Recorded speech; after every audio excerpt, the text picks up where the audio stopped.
Chapter 55. Conclusion of the legend of Madhasura. Om Shri Ganeshaya Namaha. Gritsamat continued the narration. Seeing that Madhasura had become peaceful, Vishnu and other chief devas, Bhrigu and other yogintras approached Ekadanta. They first performed his puja, paid obeisance and extolled Ekadanta Gajanana with great joy and devotion.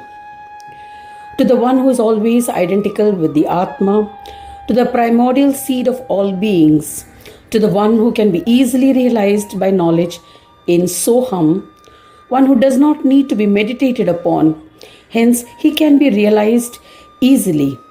By comprehending that I am Gajanana, humans can attain liberation. To the one who is devoid of beginning, middle and end, to that only Ekadanta we surrender. To the one who assumes infinite forms, endowed with Chaitanya, to Ganesha, to the one who is devoid of differences and non-differences. He is nothing but knowledge, just pure consciousness. To the bearer of illumination of the heart, to the one who resides in Buddhi, intellect of every being, to such an Ekadanta we surrender.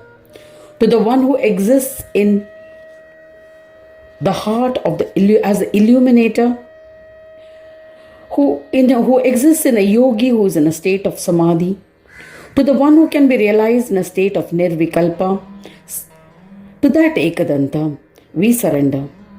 Nirvikalpa samadhi has been described as a state of union with Brahma. In this state, the yogi comes face to face with their own Atma.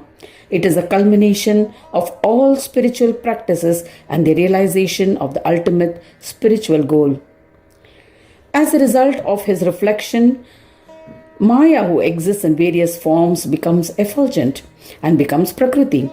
Then he impregnates Prakriti with his virile seed.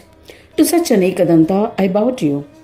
It is because of this virile seed that the universe created by Maya functions, and a yogi comprehends his Turiya state within himself. To such an Ekadanta I bow to you. To the one who is worshipped by creation, who exists in the three states of Jagrat, Swapna and Sushupti states, to that Guneshwara who instills knowledge and Chaitanya in the gunas, to such an Ekadanta who is not subject to birth, we surrender. A universe named Sushupti, which was in equilibrium and of one form, was created from the primordial sound created by you. To such an Ekadanta, we bow to you. The universe, which comprises of many forms and yet is of one form, becomes dual with the support of Tamoguna. By his grace of darkness, inertia, inactivity and materiality is one aspect. The other aspect is Chaitanya, or the spirit of pure consciousness, to the energy. To such an Ekadanta we surrender to you. The universe is made up of a mixture of the living and the non-living. For the living to survive, it needs the support of the non-living. For trees to extend its roots, they must take the support of the non-living soil. The Atma needs the support of the body. A body is made up of 5 elements of Pancha Mahabhutas. Though the creation of Lord is twofold, it is essentially of one form. Thereafter, with your inspiration, infinite primordial universes in Swapna state were created from the primordial sound, which were in the extreme subtle form, endowed with Sattvika Guna and of one form. To such a creator, Ekadanta, we surrender. O Ganesha, the universe in Swapna state, which was created by you deftly, by powers of your penance, became divided into 2 parts, namely Hiranyagarbha Srishti and Tejasa Jiva Srishti. But Ekadanta, because of whom they are merged to one form in the end, to such an Ekadanta we surrender. O Ekadanta, you reside in our hearts. Obeying your command, the creator of Srishti has instilled his Atma, his Amsha, part of the divine, and created a Jagrat and varied Srishti, which is difficult to comprehend. To such an Ekadanta we surrender. The Jagrat Vishwa, protected by you from Rajoguna and with your knowledge, Smriti, was able to create this diverse creation, yet of one form. Sattva Guna and Tamas Guna are inherently inactive. When they are mixed with Rajoguna, they are endowed with activity.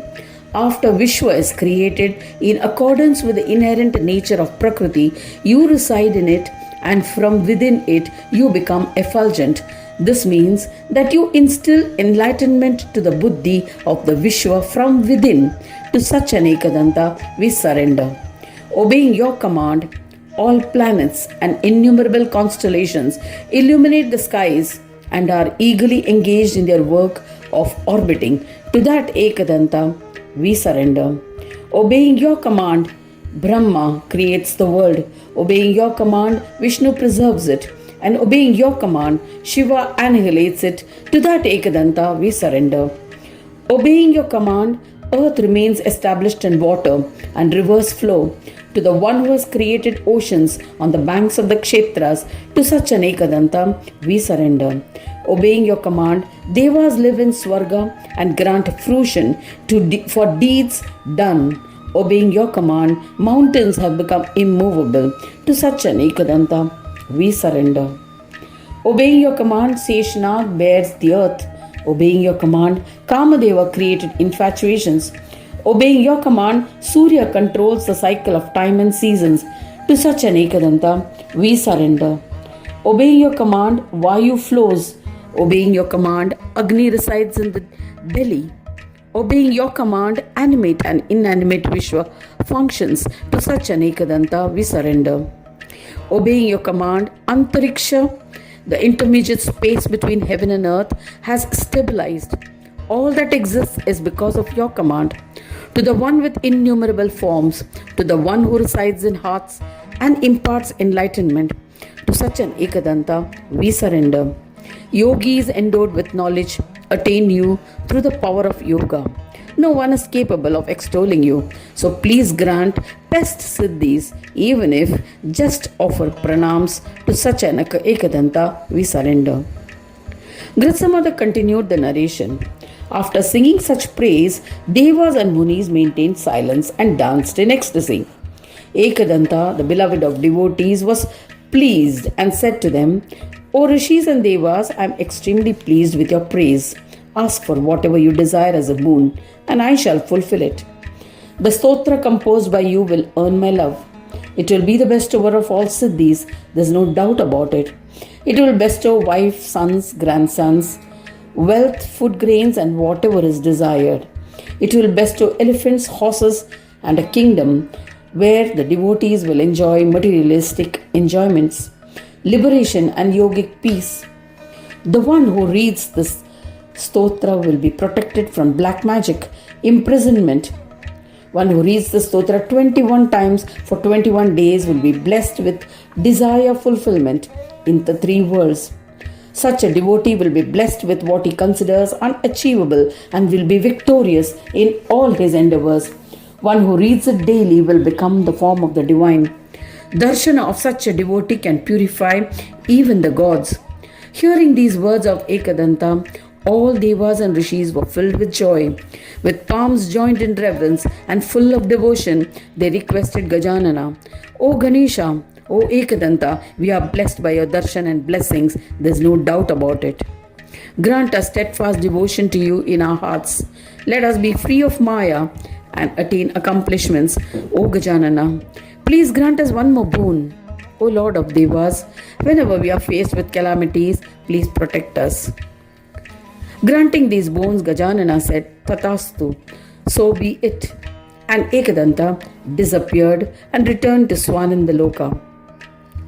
Devas and Munis returned to their respective abodes and would daily remember Ekadanta and perform their assigned duties. O Prahlada, this is the marvelous legend of Ekadanta wherein Madhasura was pacified. I have narrated it to you. You became influenced by evil association, became intoxicated, forgot the Lord, and became depleted of knowledge. You showed contempt for Vidata. There is no doubt about it. O Daitya king, worship Ekadanta and you will become peaceful. that Lord Ekadanta assumes a number of incarnations in various forms to bless his devotees with success in their deeds. He incarnated in the family of Kashyapa and killed two terrifying Daityas, Narantaka and Devantaka. In the same manner, when an evil Daitya named Durmati attempted to destroy Dharma, he incarnated as Vignesha, son of Shiva. When a cruel Ganasura commenced the destruction of Dharma, then the same Ekadanta reincarnated as the son of Kapila. In this manner, by assuming various incarnations as his Amsha, Ekadanta has protected Dharma and the whole world. No one can narrate in its entirety the legends of the incarnations of Ekadanta. His virtues are limitless. Even Brahma, other gods and munis cannot describe his glory. Therefore, O Daitya king, worship Ekadanta with devotion and you will acquire peace-bestowing knowledge. In this manner, I have narrated to you in brief the auspicious legend about the complete destruction of Madhasura by Ekadanta. Anyone who reads or listens to it shall attain happiness, enjoyments, and liberation by the grace of Ekadanta. He will never be tormented by demonic Madhasura. Instead, the peaceful Daitya king will protect them. Thus ends the 55th chapter titled Conclusion of the Legend of Madhasura in the second Khanda of the Purana Upanishad, Srimad Mudgal Purana, describing the legend of Ekadanta. Dedicated to Sri Gajanana. End of chapter 55.